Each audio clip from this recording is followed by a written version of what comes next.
చినకాయ గ్రామం, జవలింక మండలం, నెల్లూరు డిస్టిక్ అండి. నేను ఒక 3 ఎకరాల సాధారణ రైతుని. ఒక 20 ఎకరాలు లీజు తీసుకుని పొలం వరి నాటుకుంటుంటాను. వరి నాటి క్రమంలో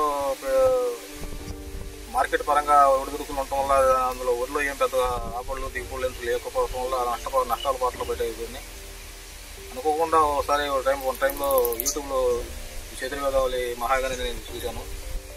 అందులో స్క్రీన్ మీద ఉన్న నెంబర్కి కాల్ చేసి అనటం వల్ల వాళ్ళు అప్లోడ్ చేయడం వల్ల వాళ్ళు సలహా ఇచ్చారు. ఆ సలహాలు బట్టి నేను ఏదో మూవ్ అయ్యాను.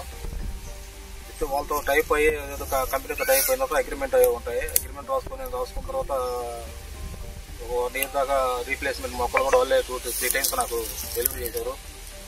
మొత్తం వాళ్ళే వస్తా సలహాలు చూస్తున్నారు. ఇది చూస్తున్నారు కదండి, తోటలో ఉండేది 3 సంవత్సరాల మొక్క. దీని గ్రోత్ అయితే బాగానే ఉంది, ఎలాంటి ప్రాబ్లం లేదు. అవగాహన వాళ్ళు ఎవరైనా ఇంట్రెస్ట్ చేసుకోవచ్చు, ప్రాబ్లం లేదు. మంచి దిగుబడిని ఇస్తుంటుంది. మనకి 6 నెలలకు ఒకసారి కంపెనీ వాళ్ళు అనేది రావడం జరుగుతుంటుంది. వస్తే సలహాలు ఇస్తున్నారు. వాళ్ళే వచ్చి మీకు ఏమైనా ప్రాబ్లం ఉందా, మీకు ఎలాంటి సమస్యలు చెప్పండి మేము చెప్తామన్నారు. నాకైతే ఇప్పుడు వేరే ప్రాబ్లం లేదండి. గ్రోత్ అయితే బాగానే ఉన్నాయి, మొక్కలు బాగానే వస్తున్నాయి. చేసుకోవచ్చు.